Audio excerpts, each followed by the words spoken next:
From LinkedIn News, I'm Leah Smart, host of Everyday Better, an award-winning podcast dedicated to personal development. Join me every week for captivating stories and research to find more fulfillment in your work and personal life. Listen to Everyday Better on the LinkedIn Podcast Network, Apple Podcasts, or wherever you get your podcasts. From LinkedIn News, I'm Jessie Hempel, host of the Hello Monday podcast. Start your week with the Hello Monday podcast. We'll navigate career pivots. We'll learn where happiness fits in. Listen to Hello Monday with me, Jessie Hempel, on the LinkedIn Podcast Network or wherever you get your podcasts. Hey everyone, and welcome to our throwback episode. In our throwback episodes, we are reintroducing you to some of our most popular episodes. This is great for new listeners who want to learn more about the work we've done in the past, and it's a great refresher if you've been a listener for a long time. Enjoy. I am here with my good friend Lisa Cummings. We met earlier this year at Podcast Movement, and we spoke for well over an hour in the hallways instead of going and meeting other people and learning more things about podcasting. So I was like, well, might as well have this conversation and memorialize it. So here we are. Thanks for being here. I love that. Memorialize it. Yeah. Get some value for other people as well. And it was so great to be able to meet you through our friend Scott Barlow. It's always great. It's easy to kick off an hour long with someone you just met when you've been connected by somebody who knows you already have something in common. Exactly. Yeah. Scott, for those of you that don't know, Scott Barlow, he's my business coach. And he has a podcast too called Happen to Your Career. So check that out when you get a chance. And Lisa has a podcast too.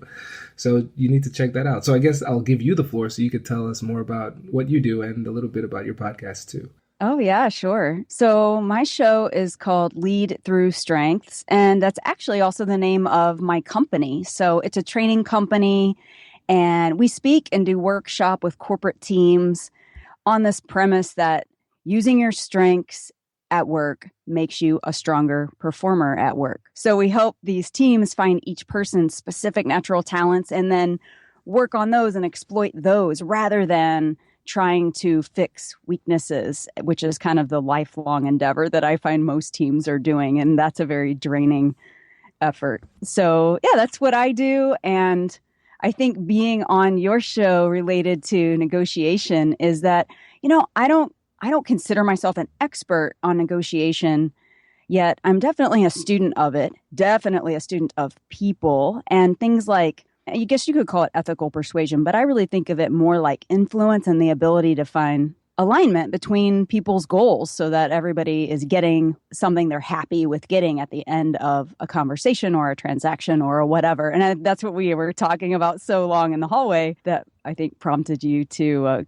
memorialize it here. Exactly. And I thought that was so interesting, the idea of ethical persuasion or ethical influence and blending it with what you do, because your focus is really helping people within the workplace. So how have you seen your ability to negotiate or persuade manifest itself in the workplace, or how have you seen other people use it successfully? Well, it's interesting. In the business that I do specifically, where I help people find their unique strengths and use them at work, I see that manifest because they can use the stuff they're already good at instead of trying to use a formula or something like that. It is using their superpowers to work. So, for example, let's say you're really analytical. Well, for you, then you might want to nerd out on the data and finding great stats and proof points that'll really matter to someone and bringing insight to a client that they wouldn't have had without you. Then you take somebody different who's really high on communication, and all that jazzes them is being able to find the perfect story to make something resonate, to help their clients understand something in a way they couldn't have without that story. So I see it manifesting in the workplace through my work like that, because when you use your own talents, you show up differently and the conversation goes very differently.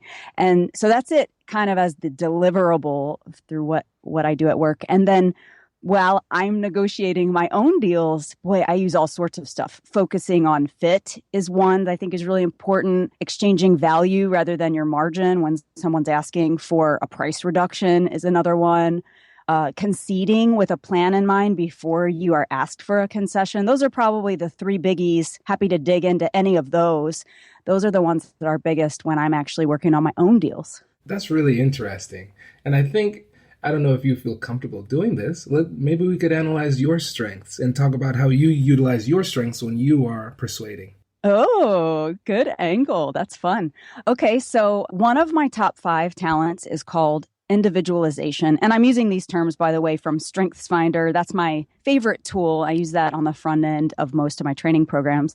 And so when I use these words, they're StrengthsFinder words. And individualization is one where I love to find that thing about the other person that helps us relate to each other. And a lot of times it's finding similarity areas, but more often it's actually finding areas where we're different. So I can just get really curious and understand, ooh, what is it about that makes you tick? And so when it comes to clients, I'm finding what's the unique thing about their culture, or what's the thing about their problem that's really wrecking their gut, and how can I really help them? So it makes me want to customize all the time. It makes me want to customize my messaging to them. It makes me want to customize my emails. It makes me want to find, it's like, here's what happens in my brain. I see these 2 circles, and in the circle, one is me and the other circle is them.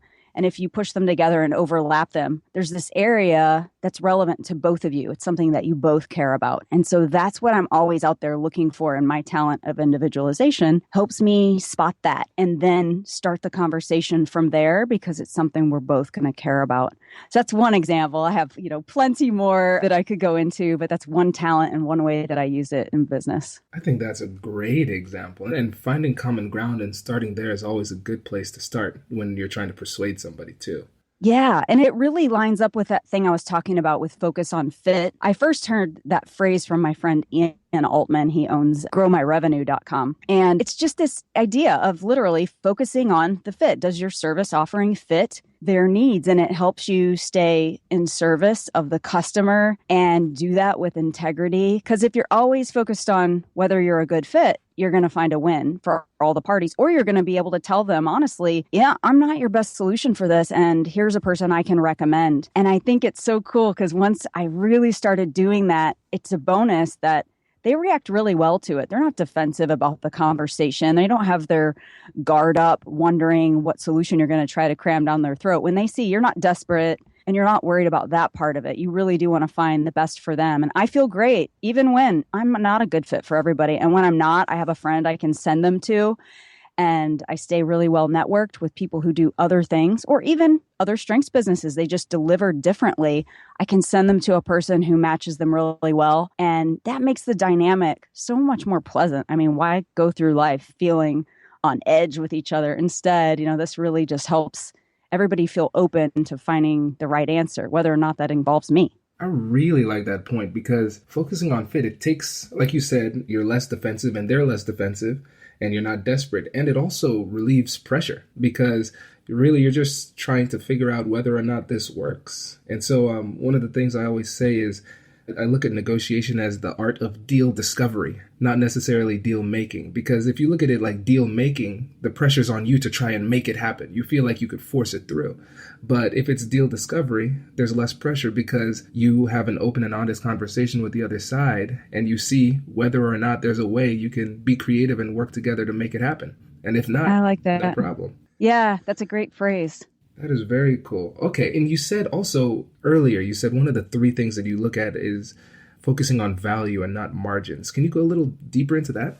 Yeah, so it happens all the time that people say, oh, that's actually not in my budget, or we were thinking it was going to be more like this, or they might just ask for a discount, because in some, I am doing business often in corporate worlds, and sometimes it's just part of the corporate culture that no matter what price you throw out there, they're going to ask for a discount because they want to feel like they got a deal. So I think the idea of exchanging value rather than your margin is to say, all right, before I've gone into this conversation, I have some ideas in my mind of ways that I can reduce the scope of my offering if they want me to reduce the price of the offering, or how I could add value that I didn't talk about before to justify the higher price for them. So some of these things are really simple as well. Like, I do these champion meetings or I'll do executive briefings. So they might be hour-long meetings that happen after a workshop. With champions, it's how their internal people are going to be able to take this stuff and do something with it long-term so that it's not just an event and then they forget all about it. So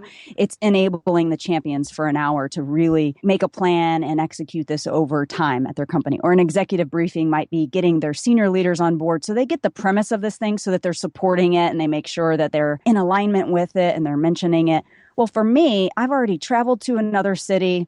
That ends up often it takes me 3 days, even if it's just for a 1-hour speech. I live in Austin, Texas. I can't get a lot of places direct. So I'm going to spend a day traveling on the front end, a day traveling on the back end, and then the event day. So if I had an hour of time for one of these champion meetings or executive briefing, that's easy enough for me. No big deal. So it's extra great value for them. Normally, they would be paying me thousands of dollars to come back and do that separately. So they're getting great value add because they're extending this implementation throughout their company and they're getting it in one swath instead of paying multiple times. And I'm getting something better out of it because instead of giving away price or margin, I'm offering them something of value to make this more significant in their organization. So those are the things. It's exchanging value and always thinking about when they ask for something. This kind of gets into the concession one as well, where if they ask for something, then I'm asking for something in return, and we're actually back and forth.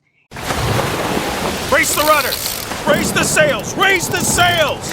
Captain, an unidentified ship is approaching. Over. Roger. Wait, is that an enterprise sales solution? Reach sales professionals, not professional sailors. With LinkedIn ads, you can target the right people by industry, job title, and more. We'll even give you a $100 credit on your next campaign. Get started today at linkedin.com/marketer. Terms and conditions apply. In a different perspective. And so I have all kinds of creative things that I use so that it's not just, okay, I'll discount price and that's the end of the conversation. Right. I really love that example because one thing that you said that might seem minuscule, but I want to focus in on that, is the back and forth. Because when you're negotiating, it should be like a dance. You take one step one way and then another step backwards. But often people get into the position where they're negotiating against themselves and the other side takes 2 steps forward and you don't take any steps in your direction too. So I think that's a really great point that you said, that you're not giving away anything without getting something in return. And you can be creative by not focusing 100% on the margins, the dollar amount, but focusing on the value and trading things. If they want a discount, then you can decrease the value and save some time on your end. And then if you want to get a higher price, you can increase value and then trade that for some money. I think that's a brilliant example. Yeah. And that dance that you brought up is like that concession part that I learned this from a company I actually used to work for called Corporate Visions, and they call it concede according to plan. And the idea is very much like your dance, where ordinarily, or what I used to get stuck in, was people throughout the process in between your first conversation and a deal getting made or them deciding that another solution would work better for them. A lot of things happen that I wasn't even thinking of as a concession. So they may ask you to, hey, can you present to our executive team? And that's after you already thought the deal was done with this specific person. And then you realize, oh, they actually weren't the decision maker. They have some person or 3 who have veto power.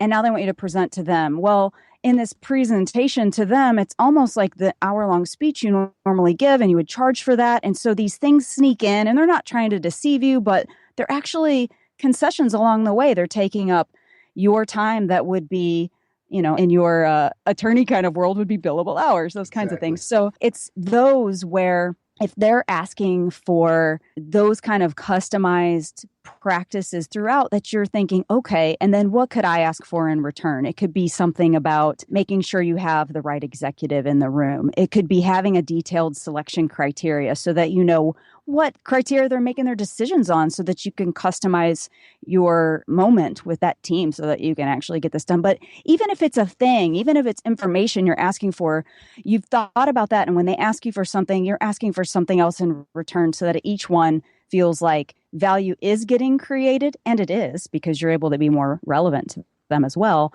And you're not just giving it away and cheapening the interactions with you. Right. And essentially what you're doing is you're expanding the scope of the things that are valuable to either side. And so for you, obviously, it looks like, oh, money, that's what we want. We want more money. But you're realizing, no, it's not just that. If I'm going to do this and you're not willing to pay more money, maybe something that's valuable to me is the information, like you said. Maybe it's a referral. And thinking outside of the box is a great way to create more overall value in these deals. Yeah. And there are so many ways. It's fascinating once you start to get creative and just think, well, what are the things that you care about? And what are the things that they care about? And if you can find the magic ones are the ones that are easy for the person giving it away and high value. I mean, for me, for example, if they wanted to lower the price and I was able to add more value by giving away online program access to some of their employees who are remote, that for me, I've already created it and it is high value to give it away. But that's a lot easier to give away than putting me on a plane and having 3 days of downtime to have a 1-hour meeting with their executive. So I'd be way more apt to give away some licenses to an online training than I would to give my personal time away for an hour. But they might think, oh, but the sales price of one license would be so off kilter. When you start, looking at the pricing, they would assume it would be the other way around. But those are the ones where you can get really creative and not just feel like, but actually do create really high value for the other party because of the effort equation when you start really getting into it and getting creative. Right. And that's one of the keys to value creation, trading things of unequal value. So in your experience, how are you able to find things that they're willing to give away that doesn't cost them much, but is really valuable to you? Yeah, interesting. One really relates to a long-term relationship. So one thing I value is, for example, I have a couple of customers that do quite a lot of volume where about every other week, I'm delivering an event to them. So imagine a big company that has training academies or corporate universities, and they want to offer StrengthsFinder training as professional development to all employees. And they just want to put it on rotation because they have a lot of new hires and they want to offer it all the time. So if I know inside of this deal that we may do 30 events in 1 year, that's going to add a lot of value for me because I can staff for that in advance. I can plan also, it really helps my year, not just for revenue, but also for planning and being able to serve them better and customize along the way. So that's a huge one. And I'm willing to give up often many things if I have a statement of work that reflects a really large amount of either, sometimes it's strengths consulting on retainer, sometimes it's doing leader coaching with their leaders so they can find the strengths of their team and use the talents of their own to influence their leadership style. Often it's the repeat of training classes. But those are the kind of things that when the deal is going to be deeper in their organization, then I can find all kinds of ways to be more creative. I love it. I love it. And let me ask you this, and I'm asking this because I already know the answer to this. How long did it take you to really get comfortable making these creative deals? Was it something that just came to you as soon as you opened up your own shop, or how long did it take? That's funny.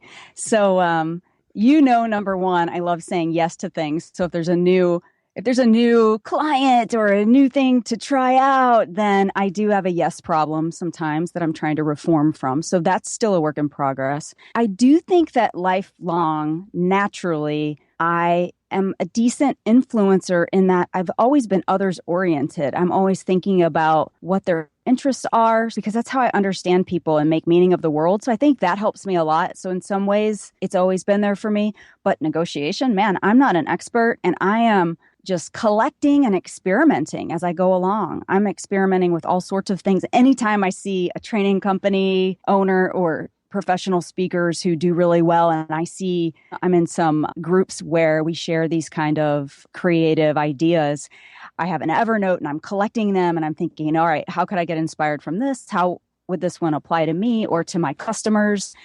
And so it's really, I feel like lifelong experiment. And I'm even doing it constantly from customer feedback or a future customer or a prospective customer. If someone reaches out to me and based on their feedback, they either jump on an idea or they kind of go dark or go quiet, I take note of what the situation was so that I can see, all right, that fell flat, or that really landed. That makes people want to go now.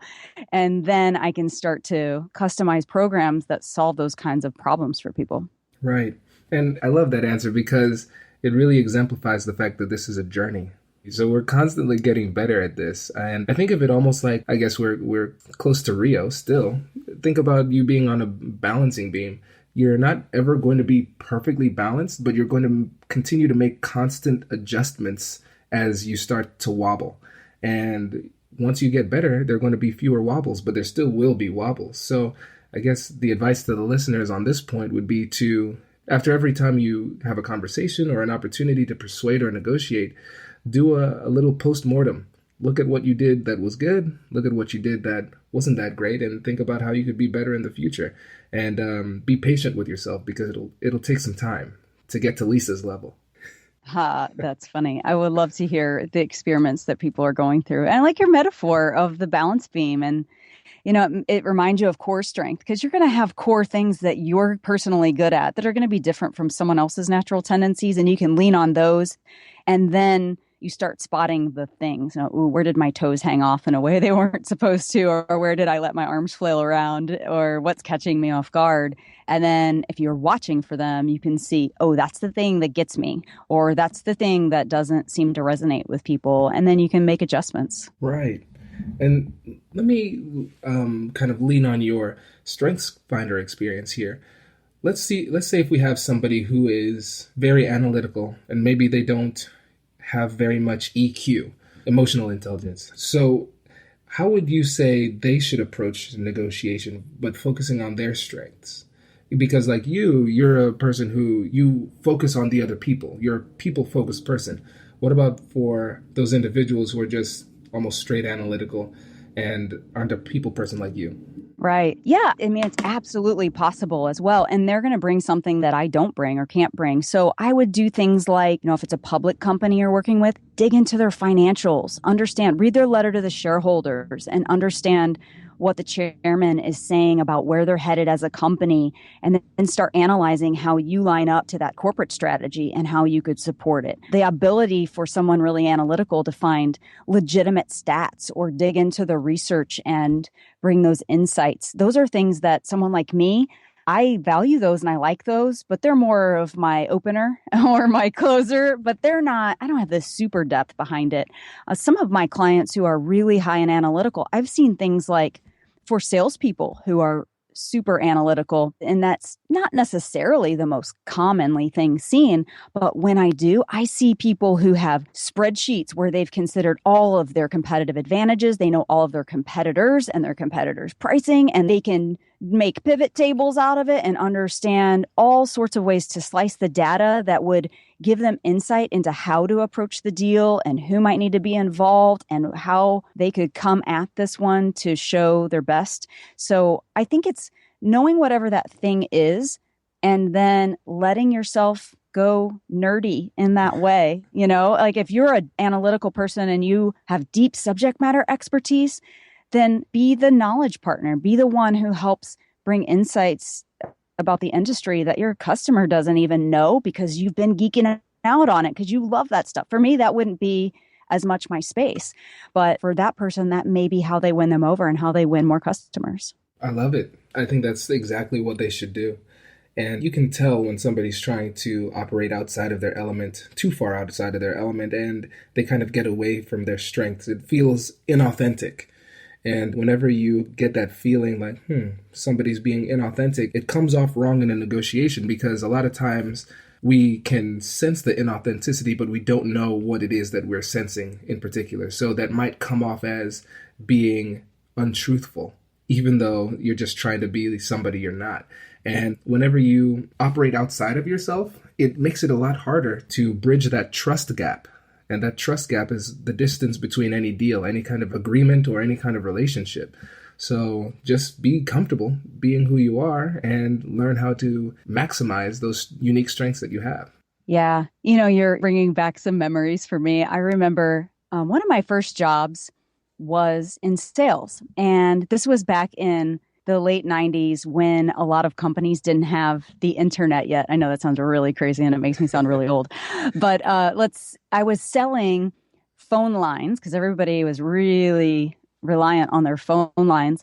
And this was long distance and local service, and then also the internet. And I thought, this is so cool because that was early adopter stuff, to be able to build an intranet and to be able to cast a future vision. And so I was really excited about what this internet thing was going to do for businesses. So conceptually, I thought, oh, I really like the product. This is going to be neat. And going into it, the company was not good. And it, in fact, went under relatively quickly. But I came in and realized it was really working against my values. The way they wanted me to sell it was with a very specific pitch that was already scripted. So I couldn't use my own words. I couldn't cast the vision of the future the way that I wanted to. They wanted me to go in, cold call X number of doors with this exact script. So I couldn't read my audience and adjust. And then as I got into it further, I realized the company was terrible. They were just trying to acquire business and they weren't coming through on the service on the other side of the deal. And so I started walking into people's businesses and they were running me out, saying, oh, you work for them, get out of here. And they'd cuss at me and say horrible things just because I was associated with them. So once I realized that, at first, I thought it was a fluke, and I would go to the mall and go to the Franklin Covey store in between the day to refuel with positive thoughts. I would go look at their Franklin Covey planner and Zig Ziglar tapes that I had in the car to refuel. But then I realized, oh, this isn't going away. This is a values misalignment or whatever you might call it. I couldn't sell that product because I didn't believe that it would get serviced on the other side. So then it just wrecked my ability to talk about it or do it, and I had to quit.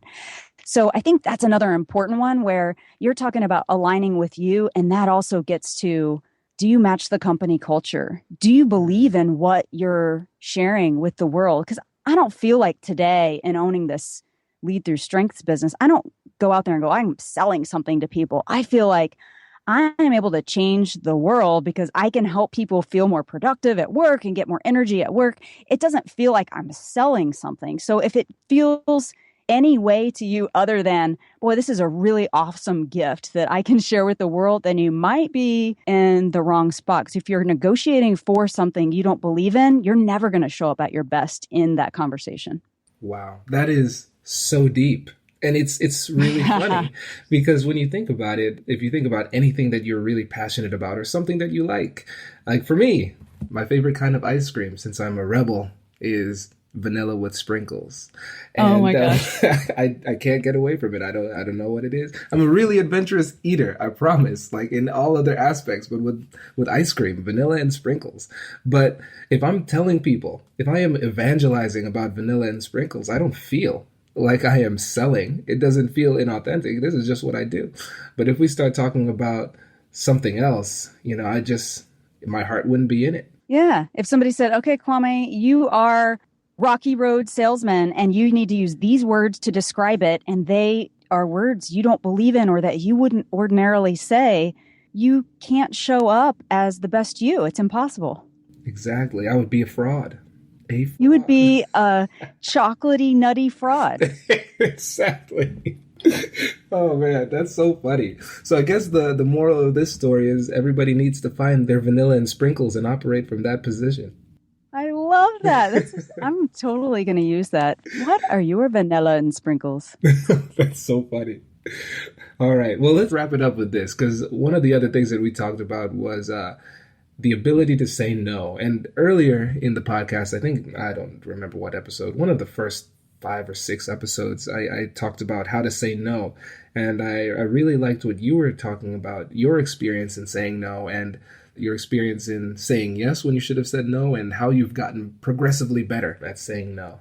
Yeah, getting there. I think the first is the realization. So there's this mindset part that is, first, your personal brand is what you've been doing. So if you're getting known for the stuff that you don't like to do, people are going to ask the person that they last interacted with who was good at that. So are you building a personal brand around activities you don't even like and you keep getting asked to do things in that area?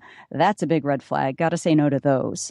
And you want to say yes to only the things that build you into the work you want to be doing in your life. And then the other is this realization in the mindset camp, which is, if you say yes too much, your performance is going to go downhill. So you're getting these requests because you're a great performer and it feels good to say yes to people that you care about or respect. But hey, if you say yes too much and your calendar gets too overbooked and it starts spreading you thin or making you feel diluted and you're losing sleep or you're skipping workouts or you're not giving time to your family, these things that make you feel filled up, you're eventually going to see poor performance creep in.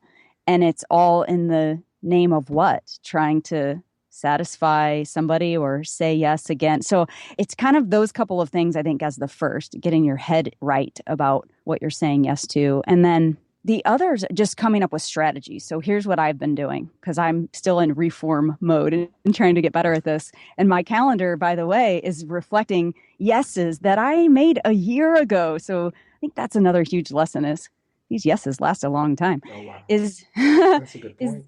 Yeah. And I think being able to say it is coming up with a way that for you feels good. So I call one of them a slow no. And it's just something that I've been doing to give myself time to consider a request and craft an answer. So I thank people for thinking of me for the opportunity.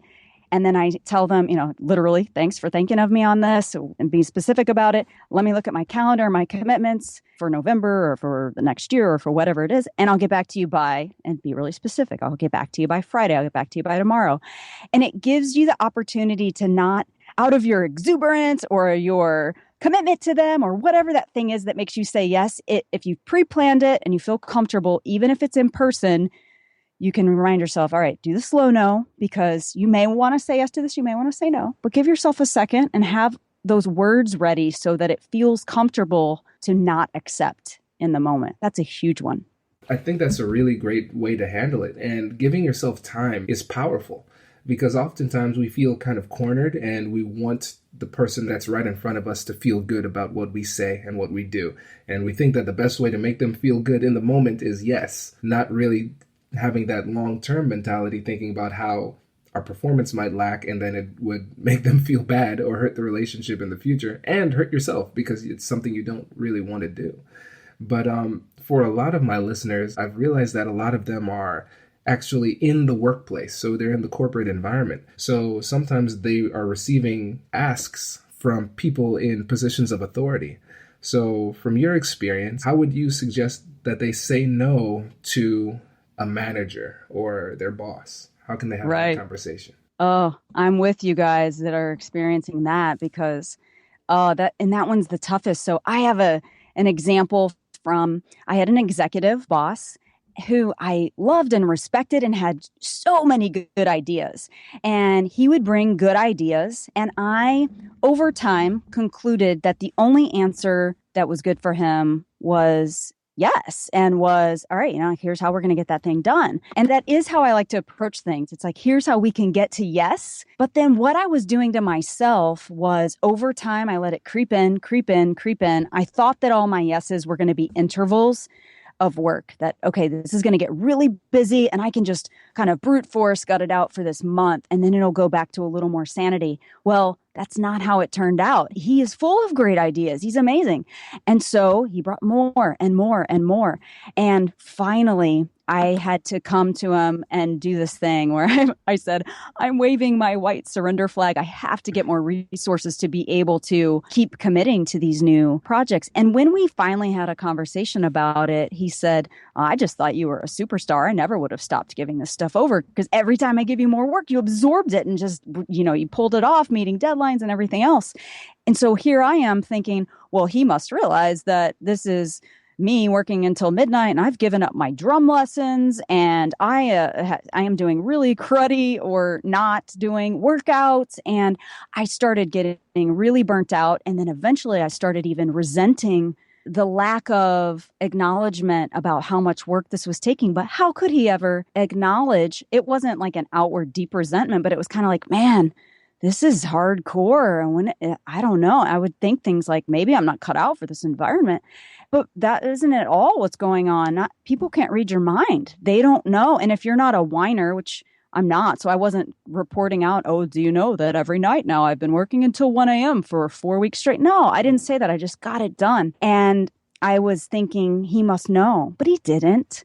So I think a big one in the workplace is figuring out your own version of the slow no, really, which is to say, more often it's focused on scope and priorities, where you're able to say, oh, wow, that sounds like an awesome idea. That sounds like a great project. I'd love to get involved with it. Let's talk about scope and priorities so we know what we can cut or postpone to make room for it.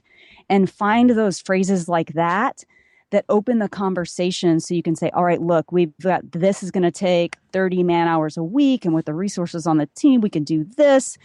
Let's talk about what we reorganize, or even determine maybe sometimes it's not the important priority once you look at everything that's on the table. So I think it's getting the slow no kind of phrase around scope and priority that works. I really like that, because the exploration of scope and priority forces the other party to go through some reality testing. Because like you said, a lot of times we have an assumption that they understand what we're going through and how long it's going to take, but sometimes our superiors are a little bit removed from the front lines and they don't remember how difficult it is to get some stuff done. So I really like that idea to walk through the scope and how long it's going to take and what it's going to require. And then they might come to that conclusion themselves, like, oh, this really can't be done.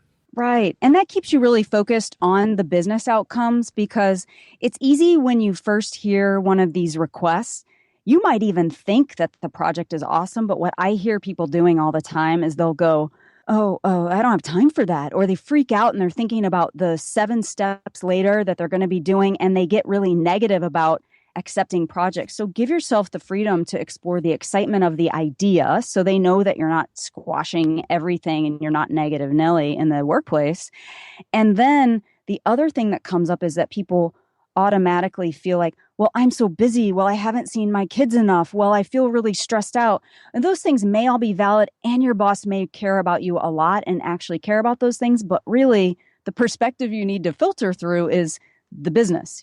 I want to bring my best performance to the business. So let's make sure we have the workload balanced out in a way that it brings us attention to the biggest priorities. So let's talk through what the priorities are, and let's talk through what the workday looks like.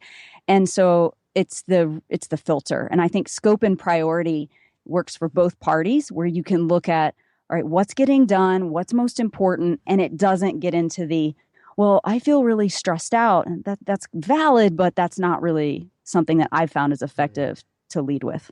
Wow, that's deep. And another thing too, I just realized this could be applied for entrepreneurs as well. So when we think about it as entrepreneurs, we often think, hey, we're free. We're the Lone Ranger. Not really. We have bosses, and they're called clients.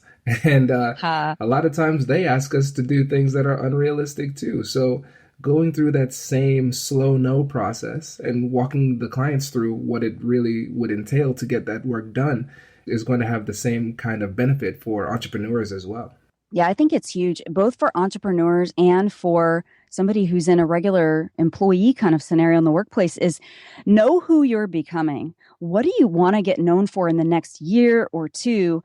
And then this work, when it comes to you, is it aligned with that? And as an entrepreneur, one thing I see all the time is that, we have a lot of ideas and we might change course, and 3 years, 5 years from now, you might be doing something totally different from where your business started. I know I am. I started as a business to consumer career coaching kind of thing. And that's business to business, and it's training and speaking. It's different. And so if you are not consistently keeping yourself in check with these slow nos, or staying in touch relationship wise with people and keeping meaningful relationships going, they don't know what to know you for. And so they come back to you and they ask you for work on a project that reflects your focus 5 or 7 years ago, because that's how they know you. And you're thinking, oh gosh, I don't want to disappoint this person. I really respect them and like them, but they didn't get, they don't know the new program here. So I think that's a big one as well, as people, you might be memorable from work you've delivered long, long ago, and people don't realize that unless you say yeses that align with who you want to become and what you want to be known for in the future. Wow. I love that. That is so good. And it's funny because I'm thinking about my inbox, and right now, and some of the clients that I have, I'm going to need to hit some folks with a slow no coming up soon. So this is really helpful for me. Well, I know your time is coming up, so I wanted to ask you one last question. And that is, what do you think is something that our listeners could do today to become a better negotiator? I think they could come up with a yes criteria, a set of yes criteria. I have 3 of them. I think that's a good number. Start to apply them and tweak them over time and come up with the big things in life that they want to say yes to so they can filter all of their opportunities in front of them through that. That's going to work for an employee. That's going to work for an entrepreneur. And these are things down. I'll just give an example of one of mine. I call it duty free. And I've realized that when I really am honest with myself, I like to be a spark. I want to come into an organization.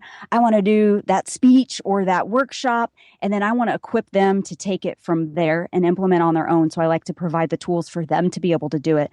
I used to say yes to deliverables work that gave me a lot of duties that would last for a year or more. And so I play on words at the airport duty free shop, but I'm calling it duty free. And so I filter opportunities from that. Is it going to be a project? Those feel personally for me like they hang over my head for a long time. Some people are great at those and love those. For me, I don't. And so it tells me whether to say yes or no to an opportunity because I've thought of these. And so I have 3 of these criteria, and every big opportunity I filter through them. So that one thing I would do is start to make your list. Come up with 3 things that you could filter all. So this is big picture stuff, filter all things through. Another for me is lifestyle. Does it support the lifestyle I say I want to live? So for me, that's doing a lot of virtual events and not only living on the road and being on airplanes. And then fun is the third one. Will I actually enjoy the work and the client? So I keep them very simple. They're big picture, and they give me a filter to think through every opportunity. And what that helps me with is for the client that I love or the person that I adore working with, if the work is not a good fit, it keeps me in check so that I've actually considered it before I say yes and commit. Wow. So I have officially adopted all 3 of those into my own personal rubric. Love it. I think that is absolutely brilliant, because a lot of times we just think about when we don't really have a formalized criteria for whether or not we're going to say yes. And I think this really makes our decision-making process a lot easier when we put things through this test with a little bit of rigor. And it makes that process easier for us to say yes or say no. I really, really, really, really like that. Congratulations! You've just joined an elite club. By listening to a full episode, you're now officially on the Negotiate Anything team. So welcome aboard. What most team members do is they subscribe to the podcast because that allows them to automatically get the latest episodes of the show. The best things in life lie on the other side of difficult conversations. Keep learning, keep practicing, and keep getting better. Your relationships will improve, your career will soar, and you'll have the confidence you need to get the most out of these crucial conversations. Again, thank you for joining the team. We're excited to have you, and I will see you in the next episode. I'll catch you later.